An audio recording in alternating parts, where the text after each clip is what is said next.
136 కీర్తన చదువుకుందాం.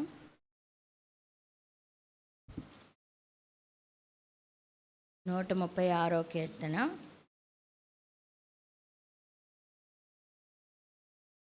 26 వచనాలు ఉన్నాయి. మనం ఏం చేద్దామంటే, నేను వచనంలో ఉన్న మొదటి లైన్ నేను చదువుతాను, రెండో లైన్ మీరు చదవాలి. ప్రతి రెండో లైను ఒకటే వాక్యం, ఆయన కృప నిరంతరం ఉండను. సరేనా? యెహోవా దయాళుడు, ఆయనకు కృతజ్ఞతాస్తుతులు చెల్లించుడి. దేవదేవునికి కృతజ్ఞతాస్తుతులు చెల్లించుడి. ప్రభువుల ప్రభువునకు కృతజ్ఞతాస్తుతులు చెల్లించుడి. ఆయన ఒక్కడే మహాశ్చర్య కార్యములు చేయువాడు. తన జ్ఞానము చేత ఆయన ఆకాశమును కలుగచేసెను. ఆయన భూమిని నీళ్ల మీద పరిచినవాడు. ఆయన గొప్ప జ్యోతులను నిర్మించినవాడు. పగటి నేలుటకు ఆయన సూర్యుని చేసెను. రాత్రి నేలుటకు ఆయన చంద్రుని నక్షత్రములను చేసెను. ఐగుప్తు దేశపు తొలిచూలులను ఆయన హతము చేసెను. వారి మధ్య నుండి ఇజ్రాయేలీలను ఆయన రప్పించెను. చేయి చాచి తన బాహుబలము చేత వారిని రప్పించెను. ఎర్ర సముద్రమును ఆయన పాయలుగా చీల్చెను. ఆయన ఇజ్రాయేలీలను దాని నడుమ దాటిపోజేసెను. ఫరోను అతని సైన్యమును ఎర్ర సముద్రములో ఆయన ముంచివేసెను. అరణ్య మార్గమున ఆయన తన ప్రజలను తోడుకుని వచ్చెను. గొప్ప రాజులను ఆయన హతము చేసెను. స్లో అయిపోయారు, మళ్ళీ అందరు గట్టిగా అనాలి. ప్రసిద్ధి నొందిన రాజులను ఆయన హతము చేసెను. అమోరీల రాజైన సీహోనును ఆయన హతము చేసెను. బాషాను రాజైన ఓగును ఆయన హతము చేసెను. ఆయన వారి దేశమును మనకు స్వాస్యముగా అప్పగించెను.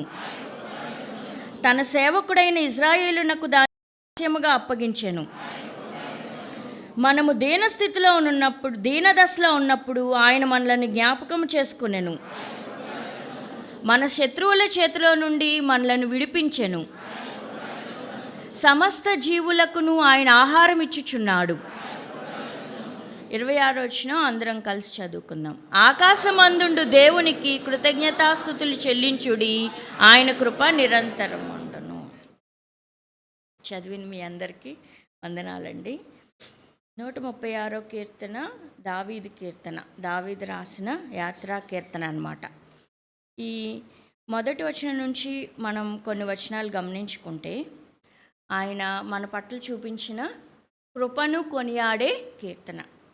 ఎన్నెన్ని రకాలుగా ఆయన మన మీద తన కృప చూపించాడో ఈ అన్ని వచనాలు మనకి వివరంగా అర్థమయ్యేలాగా ఉన్నాయి. మొదటి 4 వచనాలు ఒక భాగంగా అనుకుంటే, తర్వాత 11వ వచనం నుంచి 20వ వచనం వరకు ఇంకొక భాగంగా, తర్వాత 23, 24, 25, 26 వచనాలు చూసుకుంటే ఆయన వ్యక్తిగతంగా మన జీవితాల్లో ఎంత కృప చూపాడో మనకి అర్థమవుతుంది. మొదటి వచనాలు చూస్తే, యెహోవా దయాళుడు, ఆయనకు కృతజ్ఞతాస్తుతులు చెల్లించుడి, ఆయన కృప నిరంతరము ఉండును. ఆయన కృప నిరంతరము ఉండును అనే ఒక మాట, ఒక ఉద్దేశం ఏంటంటే, ఎప్పుడూ ఆయన నిలిచి ఉంటాడు. మనం ఇదివరకు మీరు టీవీలు సినిమాలు చూసినప్పుడు, రాజుల సినిమాలు చూశారు కదా, రాజుగారు వచ్చినప్పుడు ఏమంటారు? రాజు చిరకాలం జీవించును గాక అంటారు కదా, బొట్టులు ఇలా వంగి. అలా అంటే ఏంటి వాళ్ళ ఉద్దేశం? ఎప్పటి ఆయన నిలిచి ఉండాలి అని. భూమి మీద ఒక రాజే చిరకాలం నిలిచి ఉండాలని ఆయన ప్రజలు కోరుకుంటున్నప్పుడు, ప్రభువుల ప్రభువు రాజుల రాజైన మన తండ్రి కృప నిరంతరం భూమి మీద నిలిచి ఉండాలని మనం కూడా కోరుకోవడం ఆ వచనాల యొక్క అర్థం. ఆయన కృప నిరంతరము భూమి మీద నిలిచి ఉండాలి. ఒకవేళ కృప లేదనుకోండి, కృప స్థానంలో ఏముంటుంది? ఆయనకి కోపం ఉంటుంది, అంతే కదా. కృప లేకపోతే ఇంకోటి ఏముంటుంది? అంతే కదా. అయితే మన మీద కృపన్న ఉండాలి ఆయనకి, లేదంటే కోపం అయినా ఉండాలి. మనం ఎప్పుడు ఏం కోరుకోవాలి అంటే ఈ కీర్తనాకారుడు రాసినట్టుగా 25 సార్లు రాసినట్టుగా, ప్రభువా నిత్యము నీ కృప భూమి మీద ఉండాలి. నిత్యము నీ కృప భూమి మీద నిలిచి ఉంటే జరిగిన అద్భుతాలు ఈ 25వ కీర్తన అంతా వ్రాయబడ్డాయి. మనం వ్యక్తిగతంగా, మన కుటుంబాలుగా, మన సంఘంగా ఎప్పుడు మనం ఏం కోరుకోవాలంటే, దేవా నిత్యము నీ నిరంతరము నీ కృప నిలిచి ఉండాలి మా మీద, మా పిల్లల మీద, మా సంఘం మీద అని మనం కోరుకోవాలి. రాజు ఆయన కృపను కొనియాడుతూ తన ప్రజలందరూ అలా కొనియాడాలని వాళ్ళందరిని ఉద్దేశించి రాసిన కీర్తన. మొదటి 4 వచనాలు చూస్తే, యెహోవా దయాళుడు, ఆయన కృతజ్ఞతాస్తుతులు చెల్లించుడి, ఆయన కృప నిరంతరముండును. దేవదేవునికి కృతజ్ఞతాస్తుతులు చెల్లించుడి, ఆయన కృప నిరంతరము ఉండును. ప్రభువుల ప్రభువునకు కృతజ్ఞతాస్తుతులు చెల్లించుడి, ఆయన కృప నిరంతరము ఉండును. ఈ మొదటి 3 వచనాలు ఆయన మనకి ప్రభువుగా, ఆయన మనకి రాజుగా, రాజైన దావీదు ఈ కీర్తన రాస్తున్నాడు కదా, ఆయన దేవుణ్ణి ఎలా వర్ణించాడు? ప్రభువుగా వర్ణించాడు. ప్రభువుల ప్రభువు.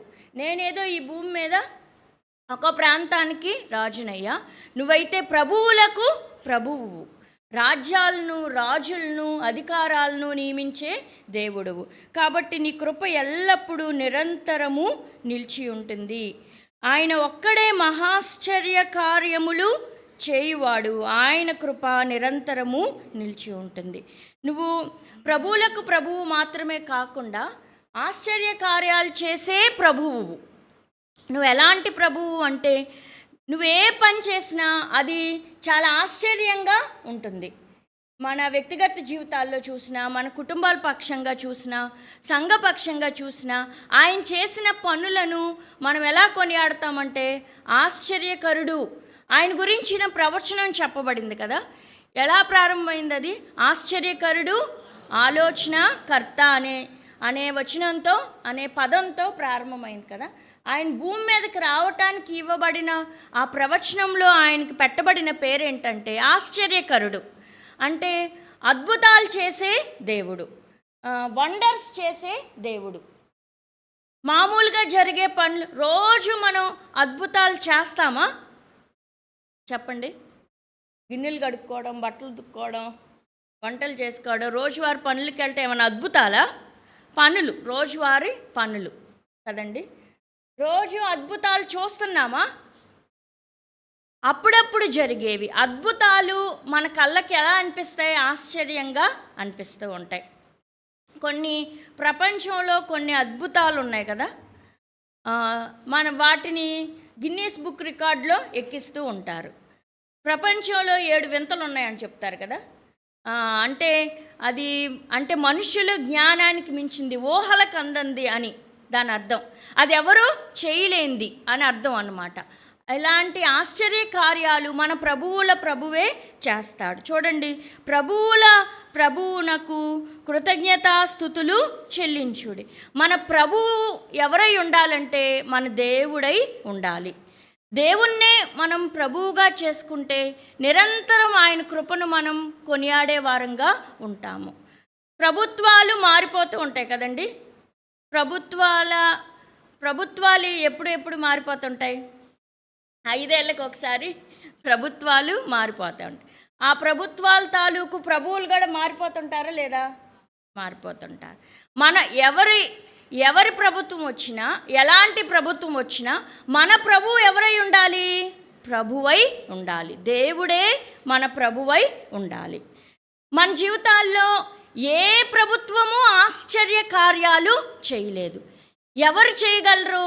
ప్రభువు మాత్రమే ఆశ్చర్య కార్యాలు భూమి మీద ఏ ప్రభుత్వమైనా అన్ని వర్గాలకి సమాన న్యాయం చేయగలిగిన ప్రభుత్వం భూమి మీద ఎక్కడైనా ఉందండి కదా.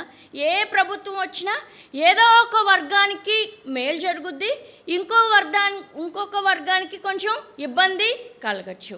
పేదవాళ్ళకు ఒకలాగా, ఉన్నతమైన స్థితిలో ఉన్న వాళ్ళకు ఒకలాగా, లేకపోతే ఇంకొకరికి ఇంకొకలాగా ఉంటుంది. మనం ఇక్కడ కూర్చున్న ఈ 100-150 మందికి ఒకేలాంటి పథకాలు మనం పొందామా? ఒక ప్రభుత్వంలో ఒకేలాంటి హామీలు పొందామా? లేదంటే ఒకేలాంటి లబ్ధి పొందామా? అసలు ఏ లబ్ధి పొందని వాళ్ళం మనలో చాలామంది ఉన్నాం కదా. ఒకవేళ ఇది కాకుండా ఇంకొక ప్రభుత్వం వచ్చిందనుకో, దానిలో ఇంకొంతమంది మేలు పొందుతారేమో, అంతే. అందరికీ అన్ని రకాలుగా మేలు చేసే ప్రభుత్వం కలిగిన ప్రభువు ఎవరంటే మన దేవుడే. ఏ ప్రభుత్వం అయినా రానివ్వండి, కానీ మన ప్రభువు ఎవరై ఉండాలంటే దేవుడే ఆయనే మన ప్రభువై ఉండాలి. ఎందుకని? ఆయన ఈ ప్రభుత్వాల మాదిరి పనులు చేసే దేవుడు కాదు, ఆశ్చర్య కార్యాలు చేసే దేవుడు, అద్భుతాలు చేసే దేవుడు. ఎవ్వరు ఊహించని, లేకపోతే ఎవరి మనసులకు తట్టని, లేకపోతే అసాధ్యం అనుకున్నవి చేసే ప్రభువు. కాబట్టి ప్రభుత్వాలు ఏవైనా కానీ మనకి ప్రభువు ఎవరై ఉండాలంటే మన దేవుడై ఉండాలి. ఒకవేళ మనం ఒక్కొక్కరం కొంతమందివి కొన్ని రాజకీయ పార్టీలకి మనం సపోర్ట్ చేస్తూ ఉండొచ్చు. మా కుటుంబంలోనే మేము 3 అభిప్రాయాలతో ఉన్నాము.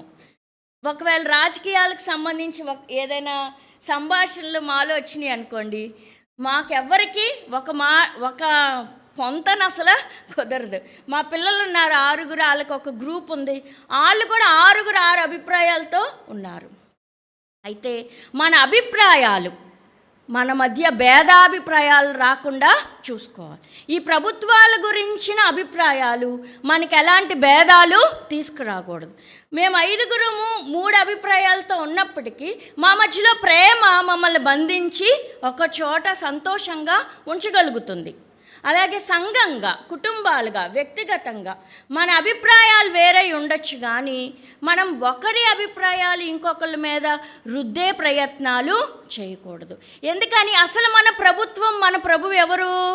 మన పరలోకపు తండ్రి, మన జీవితాలను కట్టినవాడు. చివరి వచనాలు మనం చూస్తాం. చివరిగా ఆయన మన పోషకుడు, ఆయన మన దీనస్థితిని చూసినవాడు, మన అనారోగ్యంలో మనల్ని బాగు చేసినవాడు, మనల్ని పట్టించుకున్నవాడు, ఒంటరిగా ఉన్నప్పుడు మనలను ఆదరించినవాడు, మనల్ని అందరూ విడిచిపెట్టినప్పుడు ఆయన మన తోడై వెన్నంటి నిలిచిన ప్రభువే మన ప్రభువై ఉండాలి. ప్రభుత్వాలు మారచ్చు, కానీ మనకి దేవుని మీద ఉన్న ప్రేమ కొంచెమైనా మారకుండా మనం చాలా జాగ్రత్తగా ఉండాలి. ఇందులో ఇలా వచ్చింది కాబట్టి చెప్తున్నాను, కానీ ఏదో ఉద్దేశంగా చెప్పాలని కాదు. అంటే ఇప్పుడు జరుగుతున్న సిచ్యువేషన్, మనం మాట్లాడుకుంటున్న మాటలు, మన ఇళ్ళల్లో సంభాషణలు, ఎవరిని కదిపినా అవే విషయాలు కదా. నెక్స్ట్ ఎవరంటారు, అసలు ఏమనుకుంటున్నారు, మీ ఏరియాలో ఏం మాట్లాడుకుంటున్నారు, మీ సెక్టార్లో ఏమనుకుంటున్నారు, మీ గ్రూప్లో ఏమనుకుంటున్నారు, ఇవే అనుకుంటున్నాం కదా మనం. ఎవరైనా ఒకళ్ళు ఖచ్చితంగా వస్తారు. ఏ ప్రభుత్వము అందరికీ సమన్యాయం చెయ్యలేదు. ఎందుకని? అది భూమి మీద ఉన్న ప్రభుత్వం. మనం ఎవరి బిడ్డలం? పరలోకపు తండ్రి, ప్రభువుల ప్రభువు, రాజుల రాజు యొక్క బిడ్డలం. మన ప్రభువు మన తండ్రే అయి ఉన్నప్పుడు మన అభిప్రాయాల వల్ల మనకి ఎలాంటి భేదాభిప్రాయాలు రావు. మనం ఒకరినొకరం గౌరవించుకుంటాం. 5 ఏళ్ళకు ఒకసారి వచ్చే ఎన్నికలకి, 5 ఏళ్ళకు ఒకసారి మారిపోయే ప్రభుత్వాన్ని బట్టి మనలో మనస్పర్ధలు లేకుండా చూసుకుందాం. ఒకరితో ఒకరం మనకి అందరికీ అభిప్రాయాలు ఉండొచ్చు కదా. మనకి ఏం స్వేచ్ఛ ఉంది? వాక్ స్వేచ్ఛ, స్వతంత్రం ఉంది.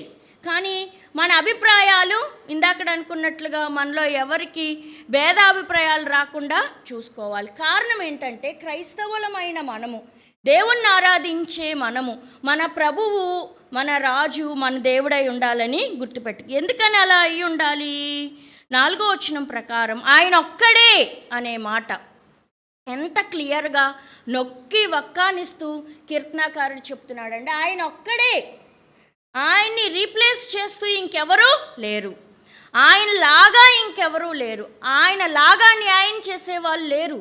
ఆయన ఒక్కడే మహాశ్చర్య కార్యములు చేయవాడు. ఒక రాజుగారు చెప్పాడు ఈ మాట. ప్రపంచాన్ని వెళ్తున్న ఒక రాజుగారు. దానియేలు గ్రంథం మనం చూస్తే చూడండి ఒకసారి. దానియేలు గ్రంథం 6:26 చూడండి.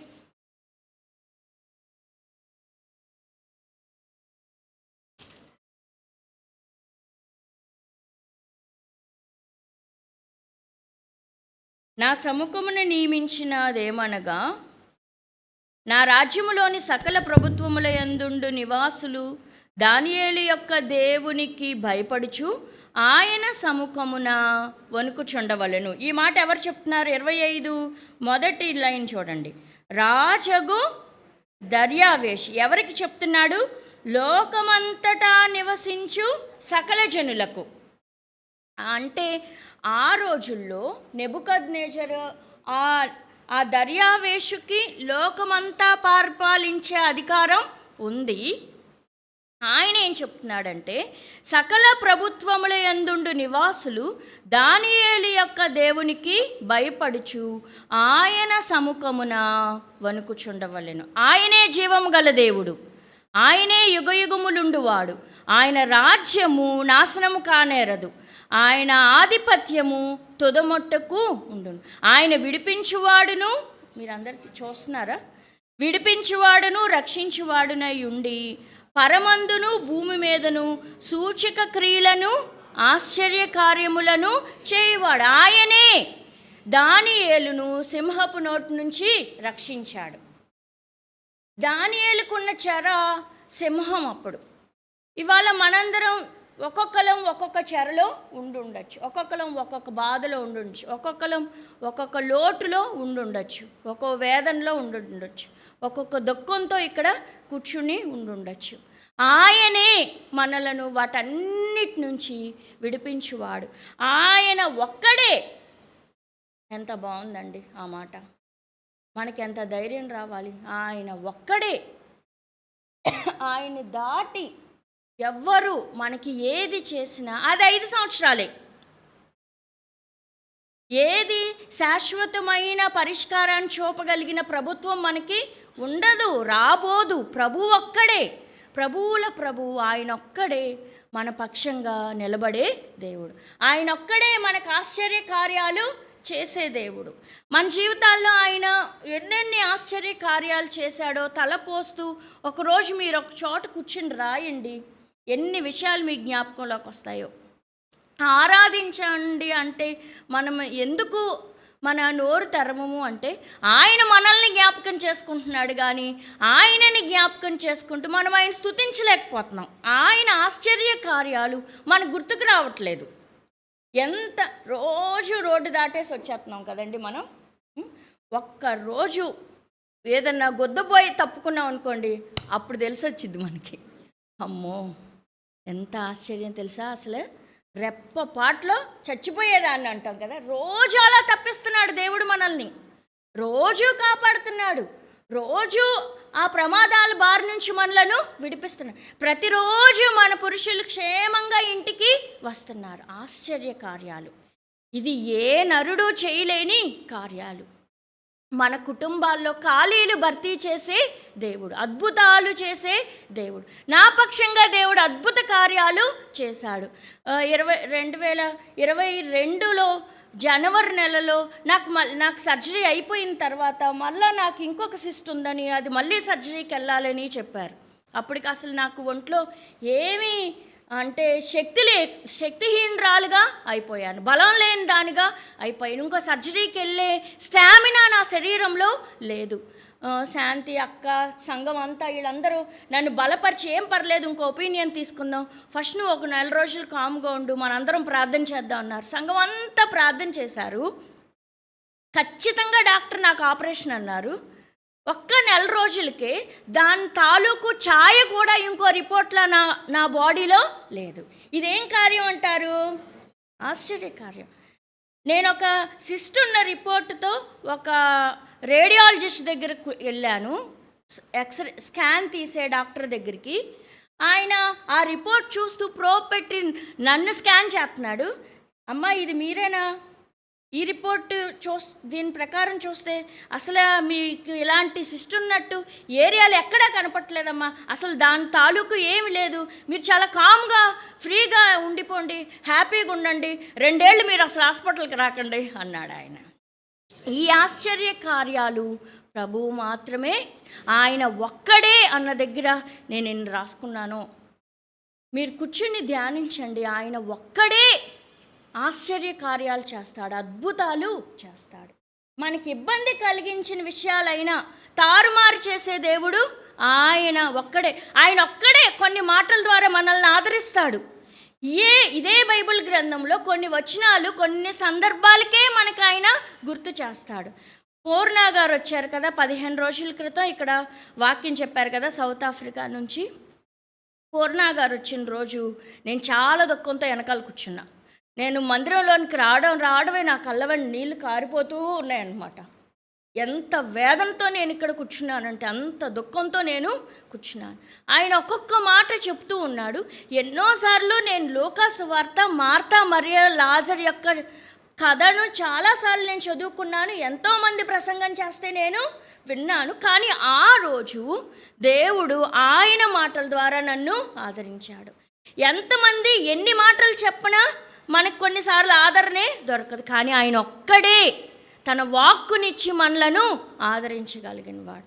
నన్నొక్కదాన్నే నువ్వు ఎంత దృష్టి పెట్టావు ప్రభువా, నా కోసం ఒక వ్యక్తి, ఆయన ఏ పనుల మీద వచ్చి ఉండొచ్చు, నాకేమనిపించిందంటే నా కోసం ఒక వ్యక్తిని నువ్వు సౌత్ ఆఫ్రికా నుంచి నడిపించి ఈ మాటల ద్వారా ఆదరించాలా? రాజుల రాజు, ప్రభువుల ప్రభువు, భూమి మీద ఎక్కడో ఒక నలుసులా కూడా కనబడే నా మీద అంత దృష్టి పెట్టావా? నా మీద, నా కుటుంబం మీద, నా బిడ్డల మీద, నా సంఘం, నువ్వు ఇంత దృష్టి పెట్టావా? నువ్వు మహోన్నతుడువు, సముద్రాల మీద భూమిని పరిచినవాడు, పగల జ్యోతిని రాత్రి జ్యోతుల్ని నిర్మించిన వాడవు, ఎంత గొప్పవాడవు. ఆఫ్టర్ ఆల్ నన్ను కూడా నువ్వు పట్టించుకున్నావు. ఆయన ఒక్కడే ఆ పని చేయగలడు కదండి.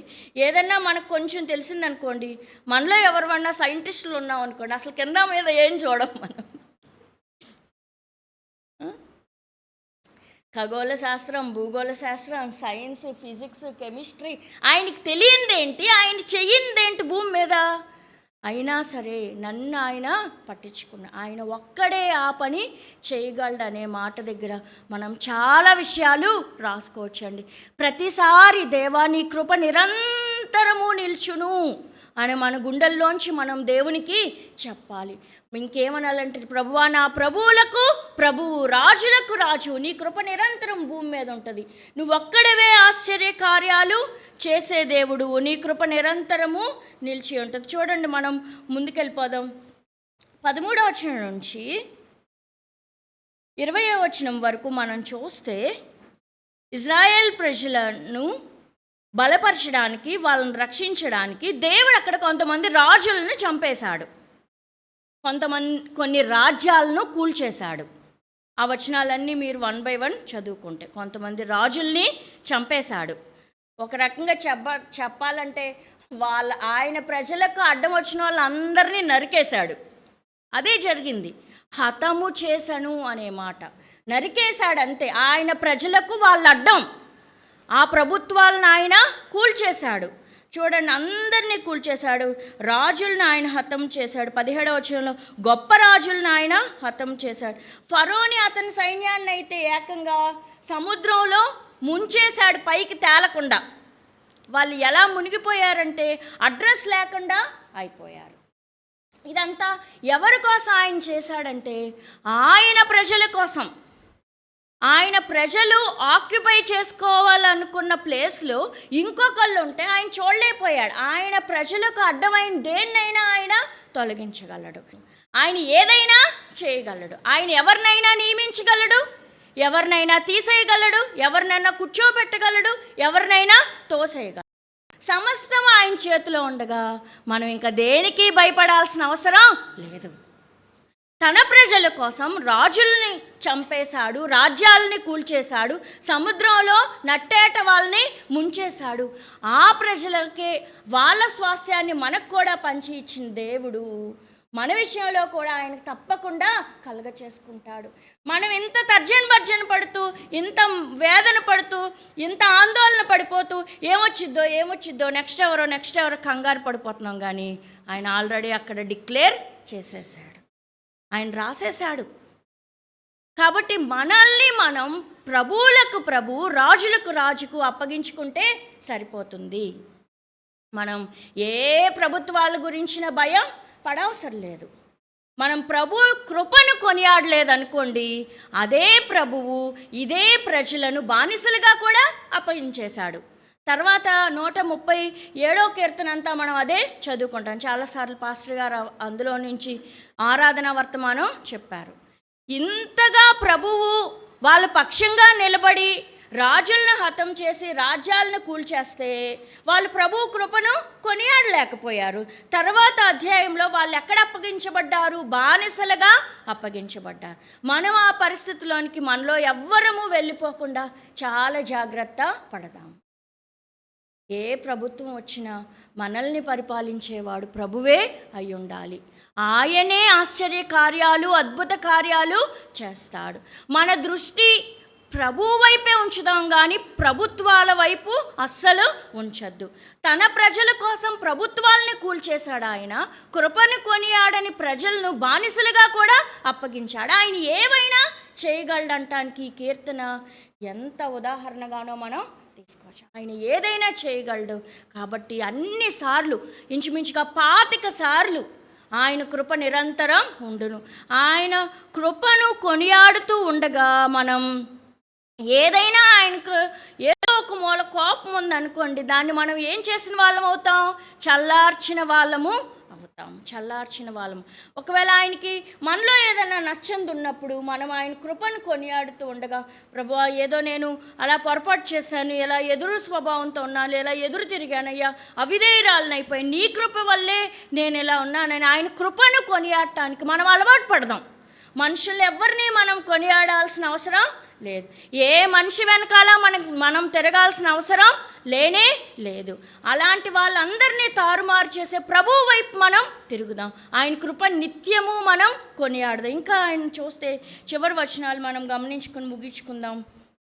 మనము దీన దశలో ఉన్నప్పుడు ఆయన మనలను జ్ఞాపకము చేసుకున్నాం. మన దీన స్థితిని గమనించరు కొంతమంది. అసలు మన ఇంట్లో వాళ్ళకు కూడా కొన్నిసార్లు అర్థం కాకపోవచ్చు. కానీ మనల్ని ఎవరు జ్ఞాపకం చేసుకుంటారు? దేవుడే మనలను జ్ఞాపకం చేసుకుంటారు. దాని గురించి ఎన్ని వచనాలు ఉన్నాయో. ఆయన పుట్టుక సందర్భంగా లోకాసు వార్త 1వ అధ్యాయం అంతా మనం చూస్తే మరియా దేవుణ్ణి స్తుతిస్తూ ఒక కీర్తన పాడుతుంది. అయ్యా, నీ దాసురాలి యొక్క దీన స్థితిని నువ్వు జ్ఞాపకం చేసుకున్నావు అని. ఆమె ఎంత దీనురాలో, ఆమె స్థితి దీనమైనదేనా కాదా చెప్పండి? ఎందుకు దీనమైనది? పెళ్ళి అవ్వకుండానే ఆమె గర్భం ధరించింది. ఒక యవ్వనస్తురాలు. కొంతమంది ఆ బైబిల్ స్కాలర్స్ ఏం చెప్తారంటే ఆమె బిలో 20. ఎవరండి భరించే శక్తి? మన యవ్వనస్తులకి అంత స్టామినా ఉండుంటుందా చెప్పండి? అంత దీనస్థితిని కూడా ఆమె ఎవరికి అప్పగించుకుంది? ప్రభువుకి అప్పగించుకుంది. దేవుడు ఆమెను కటాక్షించాడు.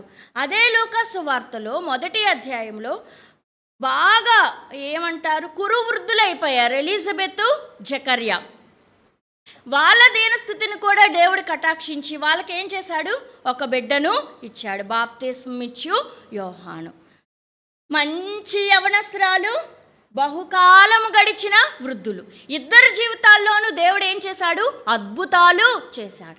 ఆయనే ఆశ్చర్య కార్యాలు చేసేవాడంటానికి లూకాసు వార్త 1వ అధ్యాయం ఎంత రుజువో. ఒక యవనస్తురాలిని ఆయన చూశాడు. కురు వృద్ధులైన ఎలిజబెత్, జకర్యాకు బాప్తిస్మిచ్చు యోహాన్ని ఆయన ఇచ్చాడు. అంటే ఆయనకు అసాధ్యమైంది ఏది కూడా లేదు. కాబట్టి ఆయన కృప నిరంతరము ఉండును. మన దీనస్థితిని ఆయన జ్ఞాపకం చేసుకుంటాడు. కాబట్టి ఆయన కృప నిరంతరం ఉండును. మన శత్రువుల చేతిలో నుండి, చివరిగా మన శత్రువుల చేతిలో నుండి మనలను విడిపించెను. బంధకాల నుంచి దేవుడు మనలను విడిపించాడు. రాజుకు శత్రువులు ఉన్నారు. మనకెవరు శత్రువులు? భూమి మీద మనకి ఎవరు శత్రువులు? పూర్ణ గారు వాక్యం చెప్పినప్పుడు మీరే ఎంతమంది ఉన్నారు? ఈ ప్లానెట్ మీద మనకి ఎవరితోనూ విరోధం లేకుండా చూసుకుందాము అని చెప్పారు. మీకు గుర్తుందా? ఈ భూమి మీద శత్రువు అనే పదం మన జీవితంలో లేకుండా చూసుకుందాం. అంటే మనుషులు ఎవరు మనకి శత్రువులుగా ఉండకూడదు. మనం పోరాడినది ఎవరితో? దురాత్మల సమూహములతో, ఆకాశ మండలమందుండు దురాత్మల సమూహములతో, సాతాను శక్తులతో మనం పోరాటం చేయాలి. అలాంటి శత్రువులు మన మీద పడుతున్నప్పుడు ఆయన ఆ శత్రువుల చేతిలో నుండి మనలను విడిపించే దేవుడిగా ఉన్నాడు. పాపపు బంధకాల నుంచి ఆయన మనలను విడిపించే దేవుడిగా ఉన్నాడు. మనం విడిచిపెట్టలేని బలహీనమైన సమయాల్లోంచి దేవుడు మనల్ని విడిపించే దేవుడిగా ఉన్నాడు. ఏదైతే మనల్ని దేవునికి దూరం చేస్తుందో అదే మన శత్రువు. ఆ శత్రువు చేతిలో నుంచి దేవుడు మనలను విడిపిస్తాడు. అందుకే ఆయన కృప నిరంతరము ఉండును. సమస్త జీవులకు ఆయన ఆహారం ఇచ్చుచున్నాడు. ఆయన కృప నిరంతరం ఉండును. ఆకాశమందుండు దేవునికి కృతజ్ఞతాస్తుతులు చెల్లించుడి. ఆయన కృప నిరంతరం ఉండును. ప్రభు ఈ మాటలు దీవించునుగాక. ప్రార్థన చేసుకుందాం. తలలు వంచి కళ్ళు మూసుకుందాం.